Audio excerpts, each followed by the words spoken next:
Apocalipse capítulo 3, versículo 11.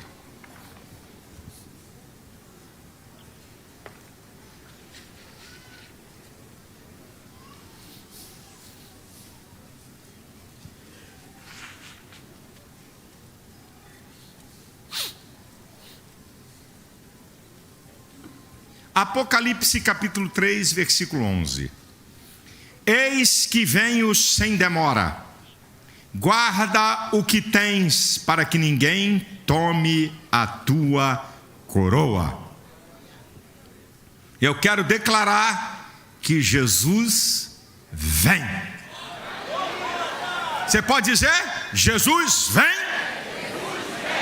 Eu vou falar sobre sinais da sua vinda e preparados para o arrebatamento. Na minha introdução aqui, para você poder entender um pouco, a corrente teológica que nós defendemos e cremos é que a igreja não vai passar pela grande tribulação. E uma das provas é que Apocalipse 3, esse conjunto de textos aqui, desse versículo 10, 11, 9, esses versículos falam da igreja de Filadélfia. A igreja de Filadélfia tipifica a igreja do arrebatamento. E o versículo de número 10 diz uma coisa muito interessante. Como guardastes a palavra da minha paciência, também eu te guardarei da hora da tentação que há de vir sobre todo mundo, para tentar os que habitam na terra. Aqui esse versículo está dando uma declaração de que a igreja não vai passar pela hora da tentação, que a grande tribulação, Deus vai enviar juízos sobre a terra. Está dizendo que o Senhor vai livrar a igreja desse momento. Então, o capítulo 24 e o capítulo 25 de Mateus, em sua grande parte, eles mostram a vinda de Jesus para o arrebatamento, os sinais que precedem essa vinda, essa vinda, e como se dará o arrebatamento, e quais são as condições para você estar preparado para o arrebatamento. Você vai encontrar tudo isso no capítulo 24 e no capítulo 25 do Evangelho de Mateus. Eu escolhi alguns sinais, não todos, que predizem a volta de Cristo. Então, eu vou mostrar para você alguns sinais da volta de Cristo. Depois eu vou te mostrar como é que você pode estar preparado para o arrebatamento, que nesse próprio sermão Jesus vai mostrar e vai ensinar. Então, vamos lá. Sinais de que Jesus vai voltar. Aqui são os sinais. Capítulo 24, versículo 7, diz que os sinais, o que antecede a volta de Cristo, nós vamos ter guerras, terremotos e pestes. Os especialistas e estudiosos mostram que os últimos 50 anos na Terra tivemos mais terremotos do que a soma de todos os outros tempos do planeta Terra. Não é preciso falar sobre pestes, né? Um dia desse mesmo, há 2 semanas atrás, eu estava vindo para a igreja, comecei a sentir meu corpo o dia inteiro todo, parecia que eu tinha tomado uma coça, e quando eu saí de casa, eu comecei a ter uma taquicardia, uma coisa que eu falei, o que está acontecendo? Meu batimento cardíaco foi a 125, e aí no meio do caminho, que eu estava vindo para a igreja, eu fui para o hospital, minha pressão estava 18/12, e aí o médico disse assim para mim, pastor, isso é uma virose que está dando na área da zona oeste do Rio, nós não temos como combater a virose, eu só tenho como dar o paliativo para o que a virose está produzindo, a dor, só para isso, mas não tem remédio, ela vai durar entre 3 a 7 dias, a minha durou 5. Então o que tem? Olha, bactérias, sabe, que ninguém descobre qual é o remédio para matar. Então nós estamos vendo, isso é um sinal de que Jesus vem. Isso é um sinal de que Jesus vem, são sinais. Um outro sinal está no capítulo 24, versículo 9. Perseguição, ódio e morte ao povo de Deus. Você pode dizer na universidade, na escola, a crença mais louca e esdrúxula que você tiver. Diz lá que você é crente em Jesus. Diz lá que você é membro da igreja que o pastor Silas Malafaia é pastor. Vai lá dizer, para ver o que é que te acontece. Acho que você já sabe.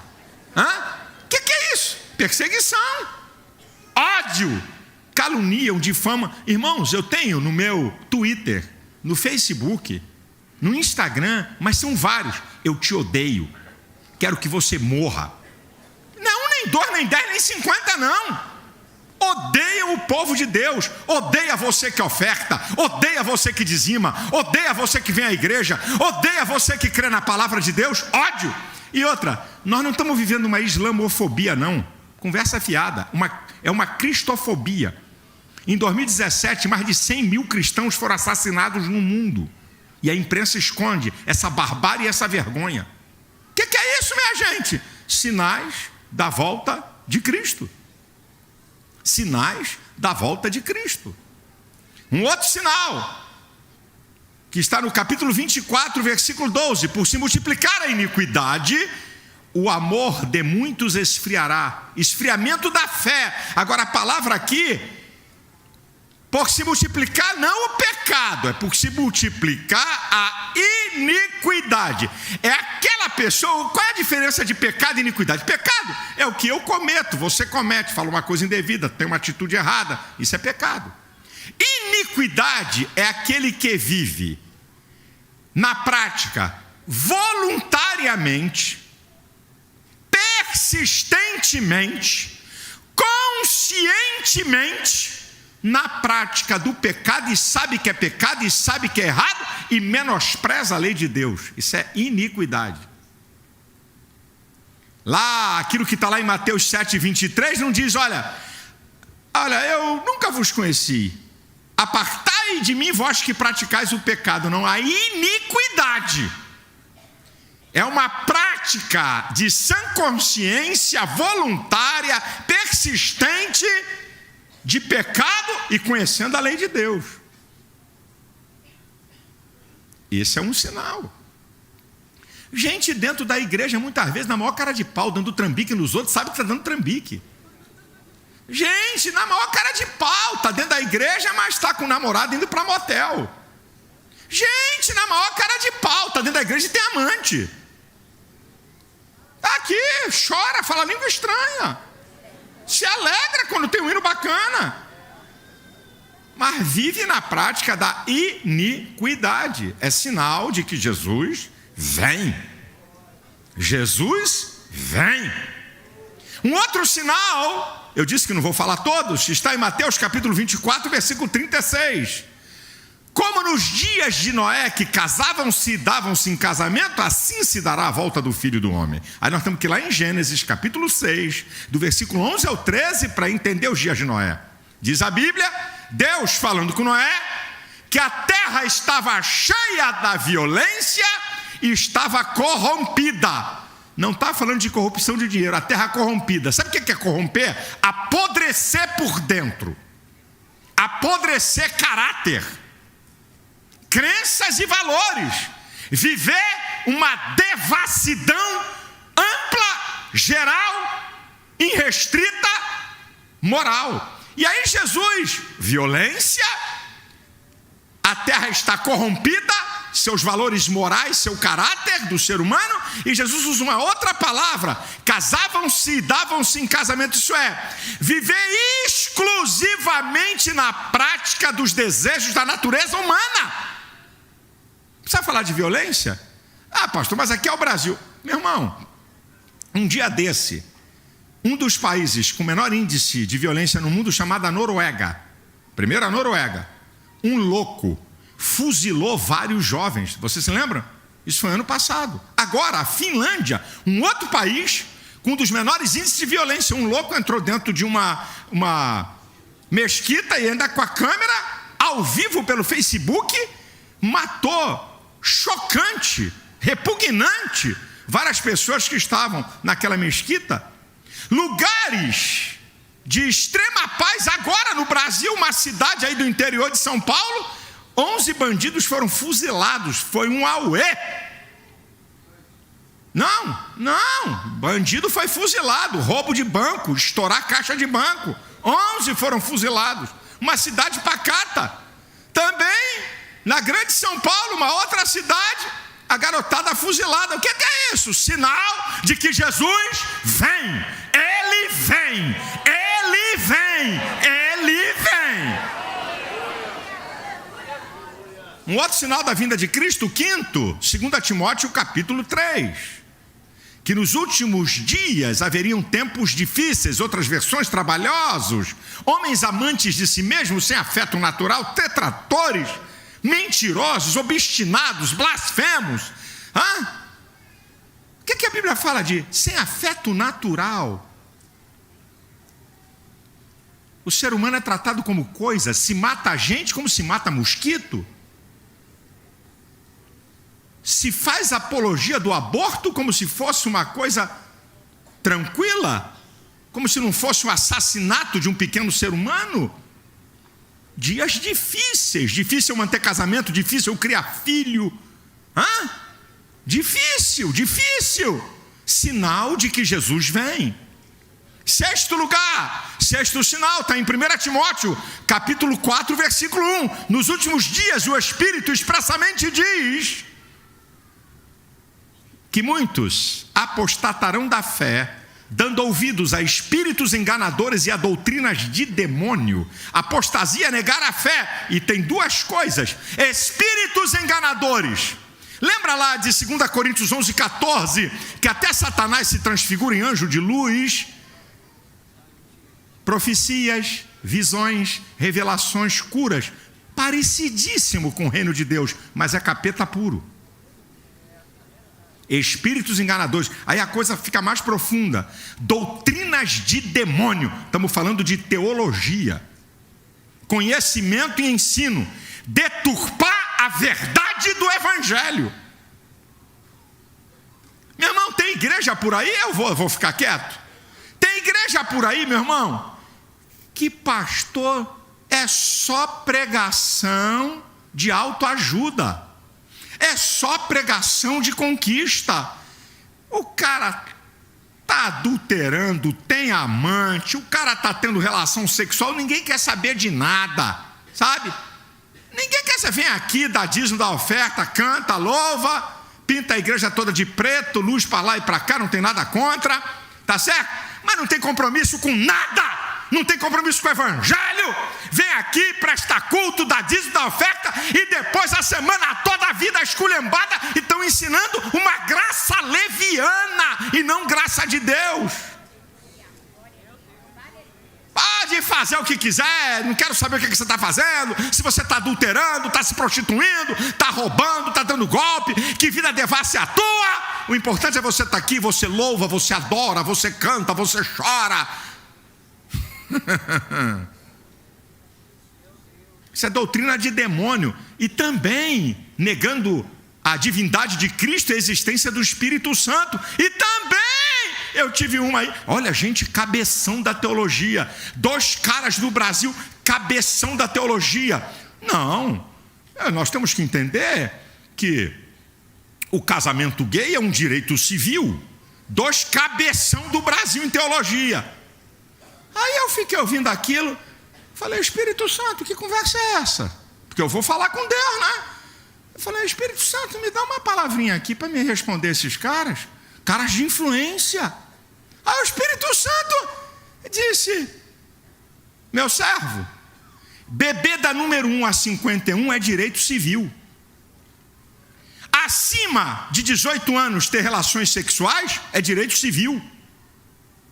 Fumar é direito civil.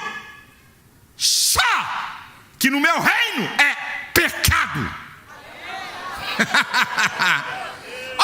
olha a pregação sutil. Olha a sutileza. Da doutrina de demônio. Não, gente, temos que entender, é verdade, é um direito civil, é um direito. Eu não estou falando de direito civil, eu estou falando de pecado.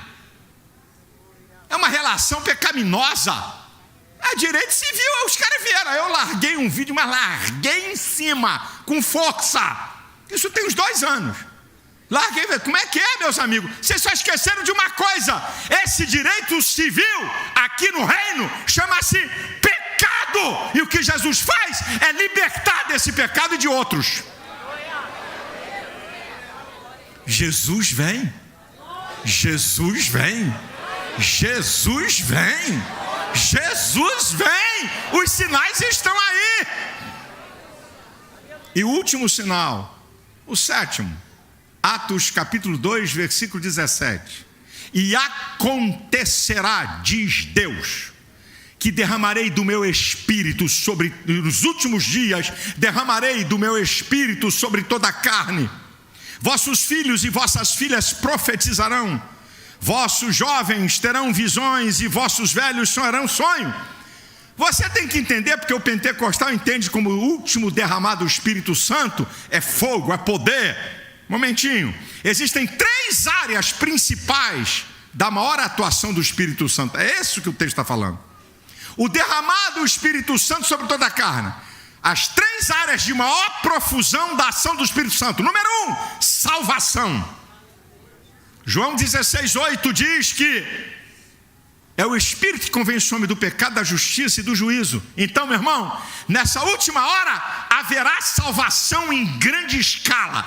Pode se preparar, tua família vai vir toda para a igreja.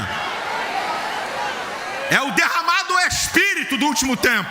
A segunda área onde o Espírito Santo tem maior profusão de ação é Atos 1:8. E recebereis o poder do Espírito Santo e ser-me-eis minhas testemunhas. Sabe o que significa? Um derramamento do Espírito Santo para crentes cheios do Espírito Santo não terem medo de professor esquerdopata, não ter medo de zombaria, não ter medo de pressão, mas cheios do poder de Deus, vão proclamar as verdades do Evangelho e ter uma vida abundante para vencer o pecado. Ei, Jesus vem e estamos presenciando esse último momento, um derramado do Espírito Santo. E a terceira área de maior profusão e ação do Espírito Santo é na área do sobrenatural. De 1 Coríntios 12:7, dos dons espirituais, vão ser distribuídos dons como nunca. Não vai precisar chamar o pastor, não vai precisar chamar aquela irmã que tem uma vida consagrada. Você vai orar e o câncer vai sair. Você vai orar e paralítico vai andar. Você vai orar e cego vai ver. O sobrenatural de Deus. Ei, Jesus vem. Já estamos participando do último grande avivamento que vem antes do arrebatamento. Prepara-te, ó igreja, porque Jesus vem.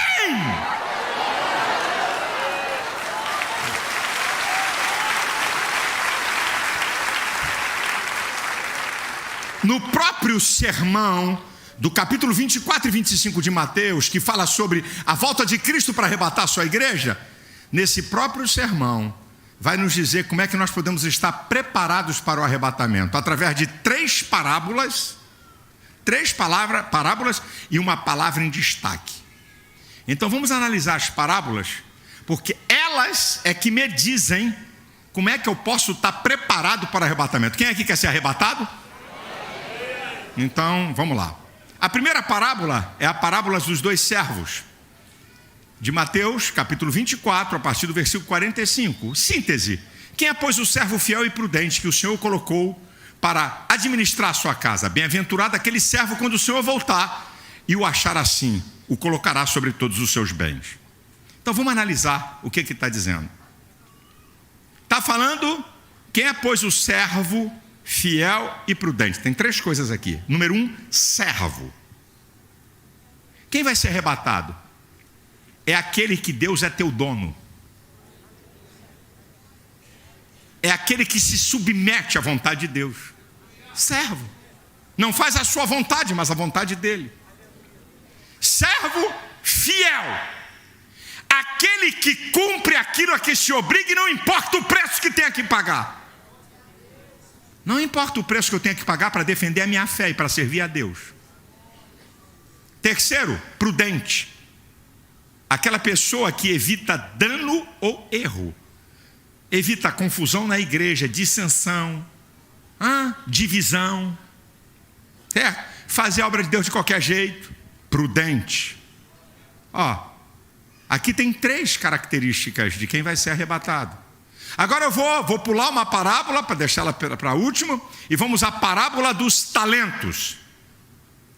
Do capítulo 25 de Mateus, do versículo 14 ao 30. A parábola dos talentos.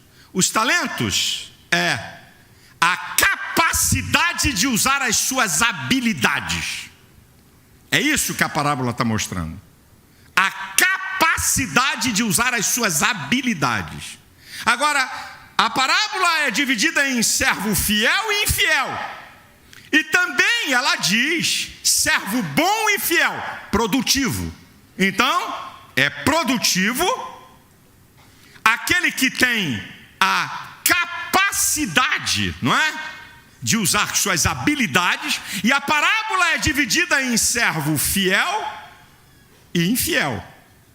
O que é o servo infiel? Aquele que enterrou o talento.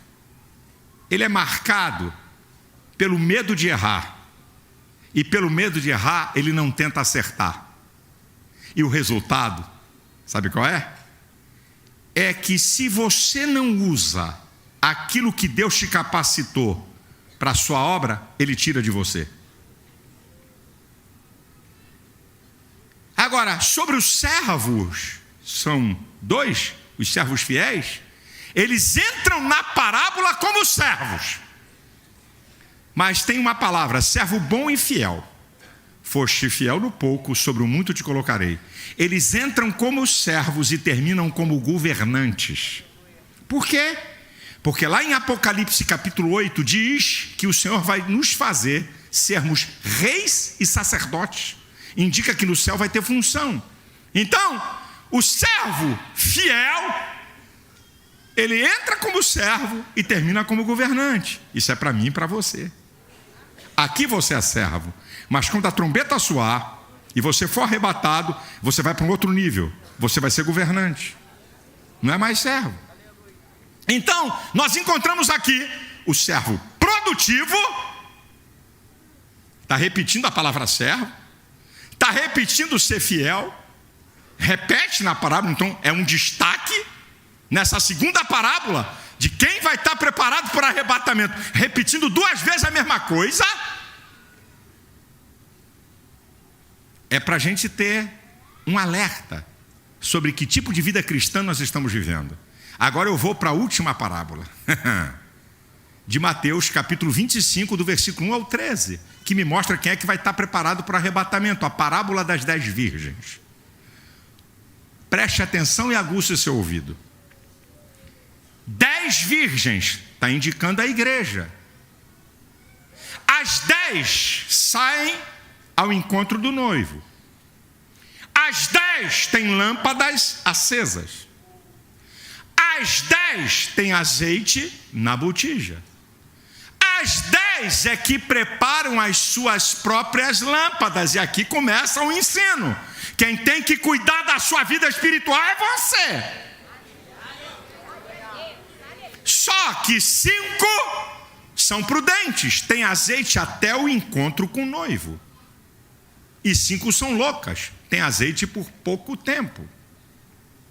E aí, vem uma coisa que, como diz alguns evangelistas e pregadores, é forte. Ela é forte. Então eu estou repetindo eles. É forte. 5 delas percebem que a lâmpada está se apagando. Não vem para cá com conversa fiada. Você percebe a decadência da sua vida espiritual. Não sei, não estou vendo aonde. Elas percebem que as lâmpadas estão se apagando. Como é que está a sua vida espiritual, meu irmão? Como é que está seu relacionamento com Deus? Como é que está você? Depois de algum tempo de vida cristã, você é melhor ou pior? Ou está estacionado? É você que tem que perceber.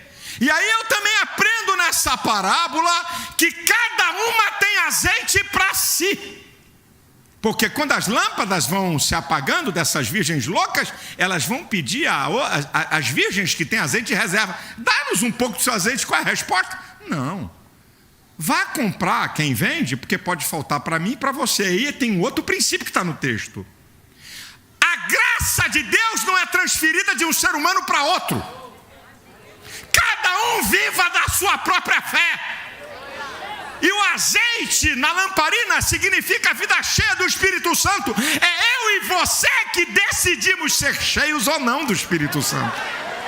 Efésios 5,18 diz: enchei-vos do Espírito. Eu é que me encho. Não é um ato soberano. Deus olhou para você e disse: gostei de você, vou te derramar o Espírito Santo. E achei você bacana, vou derramar o Espírito Santo. E rapaz, você é legal, vou derramar. Não. Enchei-vos. Eu é que decido se quero ser cheio ou não do Espírito Santo, meu irmão. Agora aprenda isso aqui num exemplo muito chulo, bem pequenininho para você entender. Camarada compra o carro de passeio mais caro do mundo, que é o Rolls Royce. Ele vai buscar na agência. Carro fenomenal. Primeira revisão, 5 anos. Todo cheio de tecnologia, conforto. Não escuta nem o barulho do motor. Fantástico, fantástico. Madeira vinda lá não sei de onde, que se coloca no carro. Coisa finíssima. O carro é lindo, o carro é maravilhoso, o carro é fenomenal, motor fantástico, 520 cavalos, uma potência, é um carro extraordinário, incomparável no mundo. Aí o cara vai buscar o carro, ar-condicionado perfeito. O cara chega perto do carro, ele abre a porta, ele reconhece no programa quem é o dono do carro. O negócio é fenomenal. E aí o cara chega no carro, aperta um botãozinho, entrega para ele toda a documentação, a chave, ele entra no carro para sair. Na revenda, 0 quilômetro, lindíssimo, maravilhoso, fenomenal. Aí aquele barulho, ou de carro velho, ou de carro sem gasolina. Como é que pode um Rolls Royce? Tem alguma coisa errada. Como é que pode? O pessoal técnico fica apavorado. Como é que pode? Esse carro foi feito para não falhar. Aí o cara olha, tem mais experiência no painel, e falou: me perdão, senhor, esqueceram de botar gasolina. Então aprenda aqui um princípio. O Espírito Santo é o combustível da vida cristã. Pode ter igreja bonita, pode ter igreja com ar-condicionado central, com telas de LED de alta definição. Pode ter cadeira confortável. Pode ter mensagem bonita e polida. Você pode morar numa casa bacana e você hoje está vivendo o melhor momento da sua vida. O Espírito Santo é o combustível da vida cristã. Você não vai andar, você não vai vencer, você não vai prosseguir, você não vai ser arrebatado se você não for cheio do Espírito Santo. Oh Jesus, oh Senhor, tem misericórdia de nós. Oh querido, a igreja que vai ser arrebatada é uma igreja cheia do Espírito Santo. Jesus vem.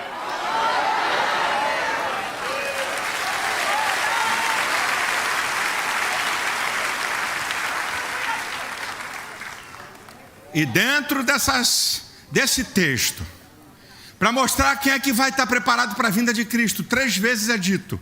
No capítulo 24, versículo 12 e 13, no capítulo 25, versículo 13. Desculpa, no capítulo 24, versículo 42 e 43, e no capítulo 25, versículo 13. Vigiai, pois não sabeis a que hora de vir o vosso Senhor. Estais, pois, vós apercebidos, porque o vosso Senhor virá uma hora que não penseis. Vigiai, porque não sabeis o dia nem a hora que o vosso Senhor há de vir. Vigiai, alerta contínuo e permanente, completamente alertado. Você não pode ficar, desculpa a expressão, igual um Zé bobão alienado, como se nada tivesse acontecendo e como se Cristo não viesse. Você tem que viver hoje como se Cristo voltasse agora, mesmo que ele tenha que voltar daqui a 10 anos. Alerta, esperto, atento, porque a qualquer hora a trombeta vai soar e a igreja vai ser arrebatada. Vigia, meu filho, toma conta da tua vida. Perceba teu cristianismo, perceba que vida cristã você está vivendo, perceba se estão armando um laço do diabo para arrancar você da fé. Perceba, fique atento, fique vigilante, porque a qualquer hora a igreja vai ser arrebatada. Diga aí para quem está na sua direita e à sua esquerda: Jesus vem. Fale aí, Jesus vem.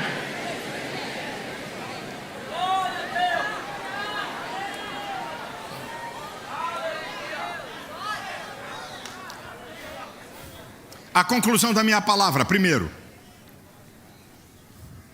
as 3 parábolas nos ensinam a amar a vinda de Cristo, a sermos fiéis, trabalharmos permanentemente, firmemente, sermos produtivos e estarmos vigilantes. É isso que essas parábolas estão nos ensinando para nossa atitude, se é que queremos ser arrebatados. Se você quer ser arrebatado e você acredita nisso, guarde no seu coração esses textos que eu vou te citar. Guarde no teu coração. Guarde no seu coração esses textos que eu vou te citar. O primeiro, 1 Coríntios capítulo 15, versículo 19. Se esperarmos em Cristo somente nesta vida, somos os mais miseráveis de todos os homens. Querida igreja de Jesus, aqui nessa terra sempre vai faltar alguma coisa para mim e para você. Aqui nessa terra ninguém vai ser completo de nada. Se toda a expectativa da tua fé e da tua crença está em coisas da terra, a sua fé está falida. E o apóstolo Paulo diz que nós somos piores do que os pecadores, que não têm a esperança que temos. Se você serve a Deus por tudo que Ele vai fazer aqui nessa terra, meu irmão, aqui vai faltar muita coisa, mas há uma viva esperança que um dia Ele vai limpar dos nossos olhos toda lágrima. Não vai ter dor, não vai ter pranto, não vai ter problema, não vai ter adversário. Você vai estar no estado perfeito de santidade, num lugar de delícias e maravilhas, de eternidade em eternidade, de eternidade em eternidade, de eternidade em eternidade. Essa é a nossa esperança, porque Jesus vem para dar um sentido total de completude ao ser humano. Segundo o apóstolo Paulo, também vai dizer uma coisa muito interessante para você e eu, para nós guardarmos, que está em Romanos 8,18. Para mim tenho por certo que as aflições do tempo presente não são para comparar com a glória que em nós há de ser revelada. Aquilo que o olho não viu, que o ouvido não ouviu, que não chegou ao coração do homem, pode ter certeza, o que tem sido preparado para mim e para você. Aqui tem luta, tem sim. Aqui tem dificuldade, tem sim. Aqui tem capeta, é verdade. Aqui tem gente má, é verdade. Aqui você enfrenta a guerra da tua natureza com a vontade de Deus, é verdade. Mas as aflições do tempo presente não são para comparar com a glória que em nós há de ser revelada. Jesus vem.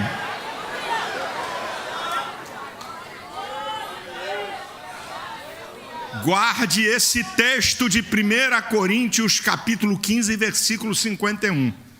Eis que vos digo um mistério: na verdade nem todos dormiremos, mas todos seremos transformados, num momento, num abrir e fechar de olhos, ante a última trombeta. A trombeta soará, os mortos ressuscitarão incorruptíveis e nós, os vivos, seremos transformados juntamente com eles. Olha o que a Bíblia está falando através de Paulo: o rapto da igreja. Um momento, unidade indivisível do tempo. Não tem equipamento para demonstrar, para medir o que é o momento. O momento é uma unidade indivisível do tempo. A igreja vai ter vai ser raptada. Mais rápido do que isso, muitas vezes. Desapareceu todo mundo. Então agora eu vou conjecturar.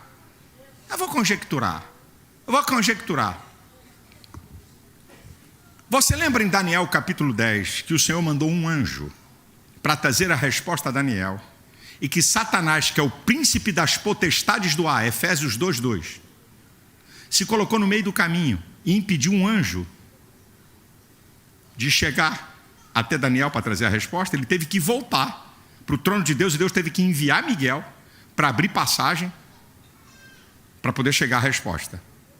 Eu estou falando de Bíblia. O rapto da igreja vai pegar todo o reino de Satanás de surpresa. Sabe o que vai acontecer? Eu e você sabemos, porque a Bíblia diz que Satanás, o diabo, ele anda de redor, bramando como leão, buscando a quem possa tragar. Existem vários demônios para observar cada habitante do planeta Terra. E demônios de uma classe especial que são chamados de príncipes das trevas, plural. São demônios que trabalham na antítese, luz e trevas. Eles só trabalham contra o povo de Deus e a igreja. Esses demônios de uma casta diferenciada é só para perturbar a igreja de Jesus, eu e você. Então, existem milhares de demônios para cada crente. Não é para ninguém ficar assustado, mas isso é uma verdade. Agora, sabe o que vai acontecer? Que é sensacional. Não fique assustado, porque é o maior que está conosco. Fica tranquilo. Mas o sensacional disso é o seguinte: parece que eu estou vendo. Quando houver o rapto da igreja, eu acho que vai ter uma corrida de capeta para o trono do diabo, que nunca houve. Vai chegar demônio de tudo que é lugar. Ô Lúcifer, aquele crente que eu perturbava lá na ADVEC não está mais. Ei, também, o outro não está. Ei, o outro não está. Ei, vai chegar demônio da Europa, dos Estados Unidos, do Brasil, da Ásia, da África. Cadê aquele povo? Cadê aquele povo? É a igreja! É a igreja que foi arrebatada! Oh, Maranata, Maranata! Ora vem, Senhor Jesus!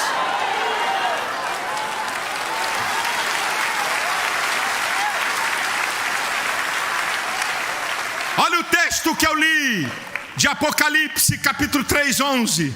Eis que venho sem demora, guarda o que tens, para que ninguém tome a tua coroa. Meu irmão, povo de Deus, igreja do Deus vivo, não permita que ninguém roube a tua fé.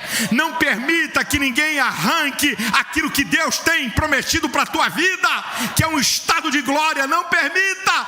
Eis que cedo vem, a qualquer hora a trombeta vai soar e a igreja vai ser arrebatada. Agora presta atenção a esse texto e uma explicação que eu vou te dar. Um texto conhecido de João, capítulo 14, os 3 primeiros versículos. Não se turbe o vosso coração. Crede em Deus e crede também em mim. Na casa de meu pai há muitas moradas. Se não fosse assim, não vos teria dito: vou preparar lugar. E se eu for preparar lugar, eu voltarei outra vez, para que leve vocês para junto de mim, para que onde eu estiver, estejais vós também. Agora, olha que coisa linda que está em João 20, versículo 7. Preste atenção. Quando os discípulos foram ao túmulo de Jesus, nada na Bíblia é à toa.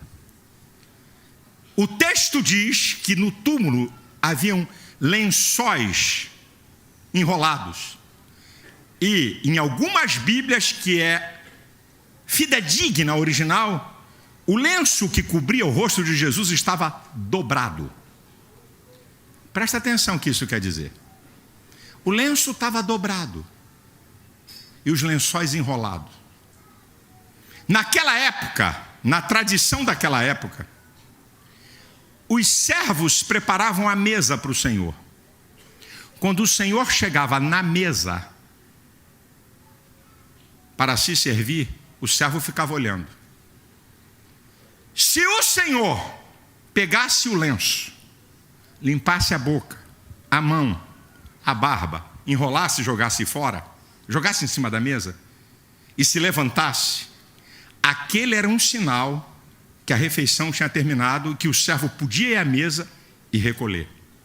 Mas se o senhor de uma casa, ao se levantar no meio da refeição, deixasse o lenço dobrado, ele estava dizendo para o servo que não era para tocar na mesa, porque ele ia voltar para a refeição.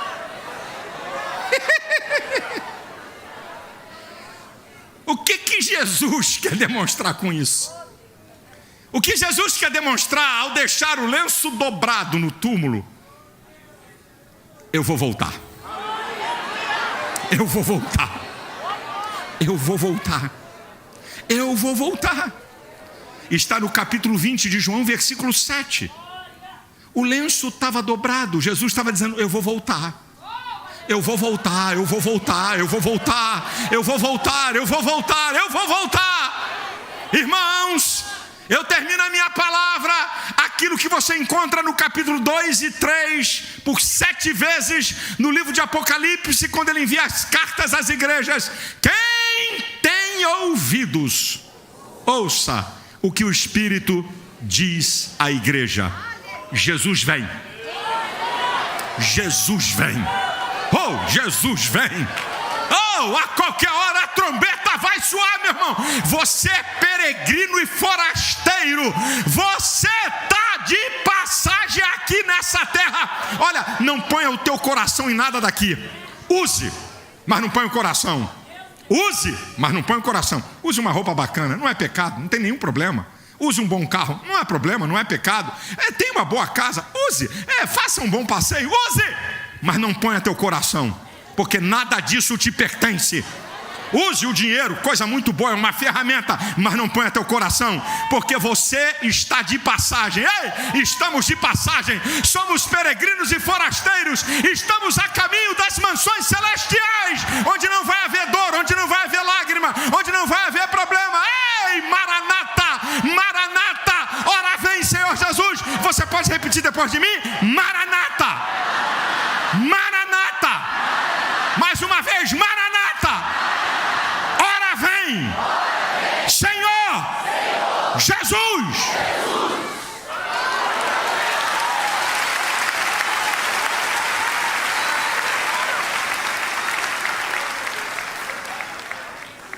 Aleluia, aleluia, aleluia.